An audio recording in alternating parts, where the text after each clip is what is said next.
Greetings, Hoodoo family. I hope everything is going fine for you. I hope you was able to take advantage of the spring equinox on the 19th and the 20th. Great time to start new things in your life. The mother of all beginnings in nature right there. Also, just want to let you know that I do have the Soulful Divination book. I have the 2024 Hoodoo Almanac and the Root Work for the Home book available on my website if you want to increase your hoodoo knowledge. And I thank you to all who have supported my work by buying those books. Well, family, I've seen a lot of students come and go in hoodoo. I've seen interested people dive into it, taking on too much information at one time, trying to do a lot of spells all at one time. They're new to it, they're excited, they're passionate, they want to learn everything, do everything, and they end up overwhelmed with conflicting information. They end up burned out. One thing I want you to always remember: your hoodoo journey, your hoodoo practice is like a house. You've got to have a strong foundation or it's not going to stand. It's not going to last. Folks, not everyone, but there's a lot of people out here today who want to become a hoodoo practitioner overnight. So they take in all the knowledge, but they have no understanding and they have not earned the wisdom. And that is the most critical part. If you're new to hoodoo, I want you to stop. I really want you to listen to me in this video. I want to share 12 tips that will hopefully be helpful on your journey. Now, keep in mind, I don't profess or claim to be a hoodoo guru or expert, but I have been through some things in hoodoo, and I've had my share of hard lessons. I've earned my wisdom through successes and failures. So I feel like I am in a position to share this with you because I do want you to be successful. That's what all this is about. It's not me trying to boast or trying to be a certain way. I just want to see more of our people take advantage of what our ancestors have left us. And I really want you to tap into the genuine, true heart of hoodoo. That's what all of these videos is about. That's what this channel is about. Traditional hoodoo of our ancestors. So let's get started. Number one, learn the history of authentic African American hoodoo. One of the best resources for this is the book Mojo Working by Dr. Katrina Hazard Donaldson. I can recall before she wrote this book, Dr. Hazard had a forum for traditional hoodoo online that I was a part of, and I really enjoyed it. Her book provides a realistic and authentic account of what our ancestors created here in America. So if you are new to hoodoo, please go and read that book. That's going to be one of the biggest bricks in your foundation. Number two, now I might offend some folks with this, but from my experience, what I'm about to say is just so very true. I know people who have Jesus, they have Buddha, they have the Orishas, they have the Hindu god Ganesh, all on their altar. And this is good. I mean, if it works for you, that's fine. But it really does help if you have a dedicated spiritual reference point. God or or whatever. It's up to you what you worship. But having a spiritual reference point helps you to keep centered. It helps you to stay focused. You have something dedicated, faithful, dependable that you can draw on. And you really have to have that in hoodoo.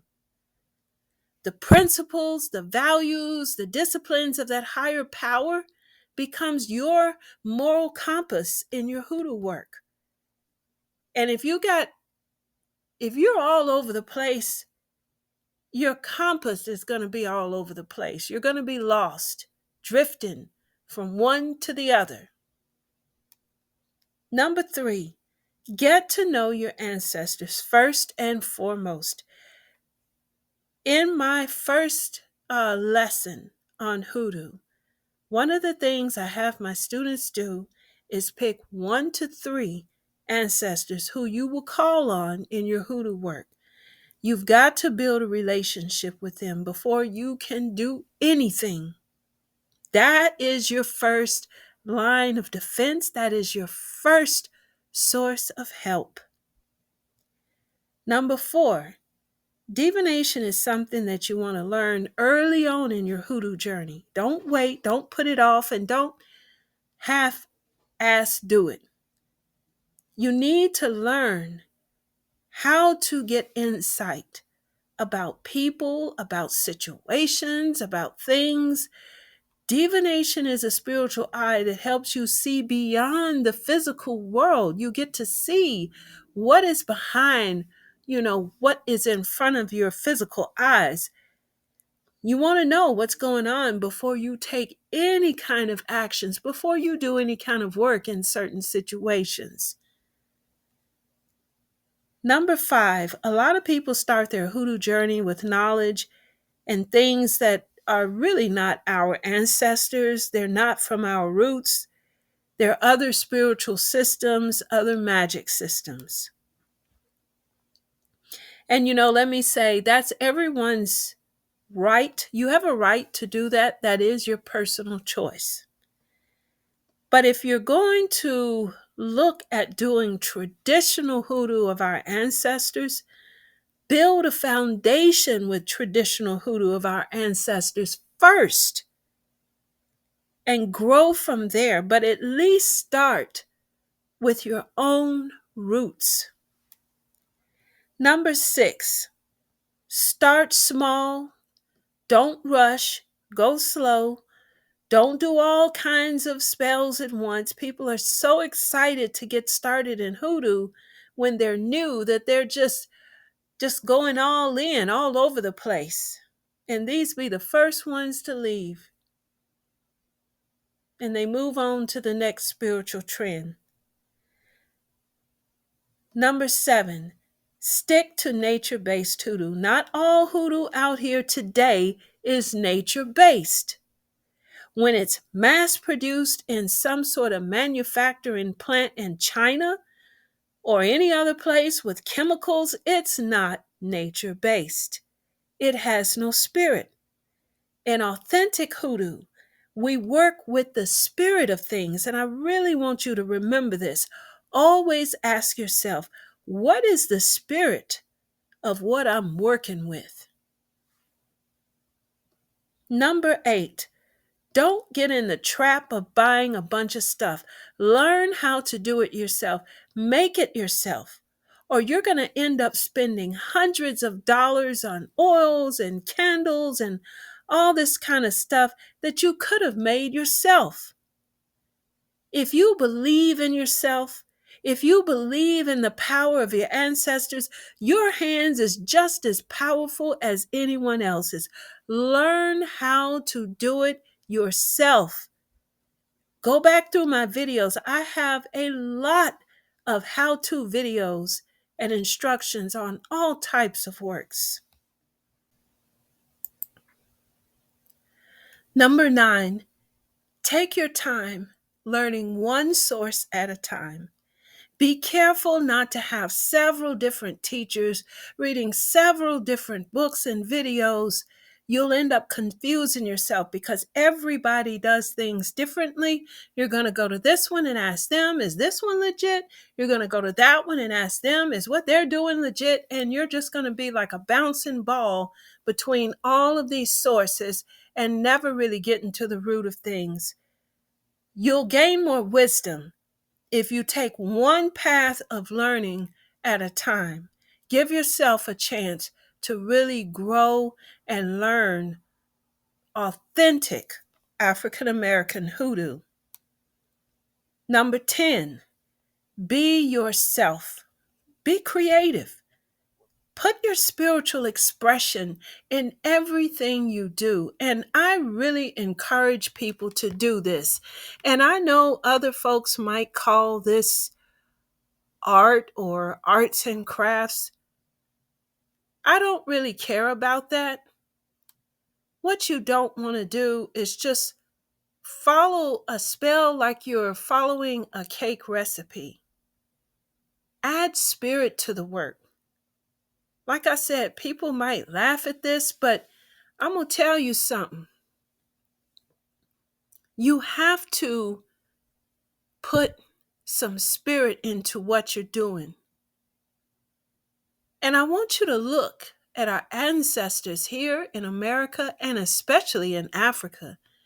See how much creativity and expression they put in their spiritual works. This is how you make it yours.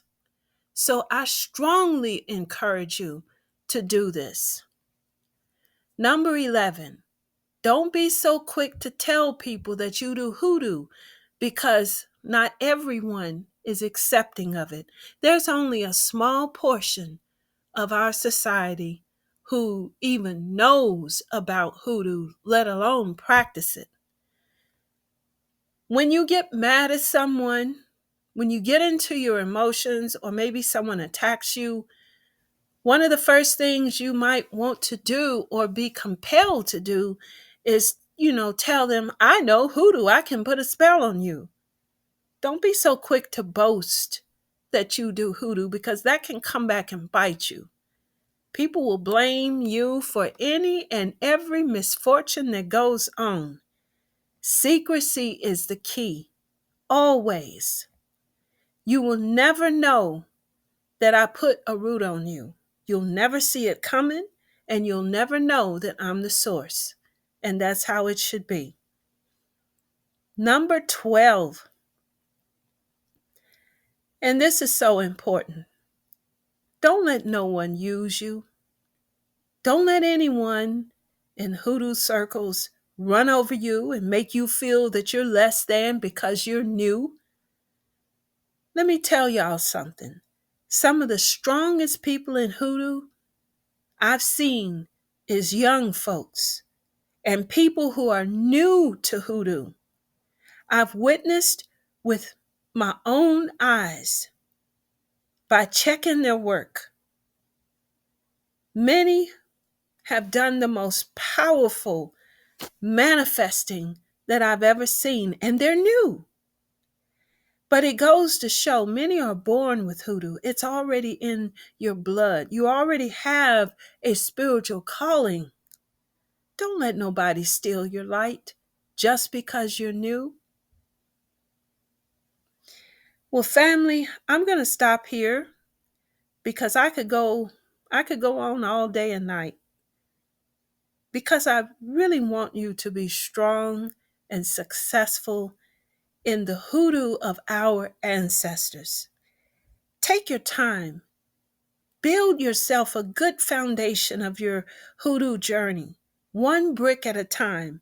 Practice, knowledge, and experience. You cannot get around these. You got to go through these. It's true. The race is not given to the swift nor the strong, but to those who can endure. People dive in and it looks like, oh goodness, they're just taking on the knowledge, just whizzing through stuff. And them folks usually don't last. It's always the ones who take their time to learn, to let the knowledge sink in, put that knowledge to work, to application in their daily living, experimenting. And that's where they learn, maybe they need to adjust this or that. They learn their affinity with certain nature spirits. And that's how they earn that wisdom, earn the wisdom of hoodoo. Well, family, be sure to check out my website, support my work. I have a lot of great books there. I have hoodoo lessons, all kinds of information to help you on your hoodoo journey. So I will definitely see you in the next video. Until then, keep on building strong, powerful, good, righteous things in your life. Thank you.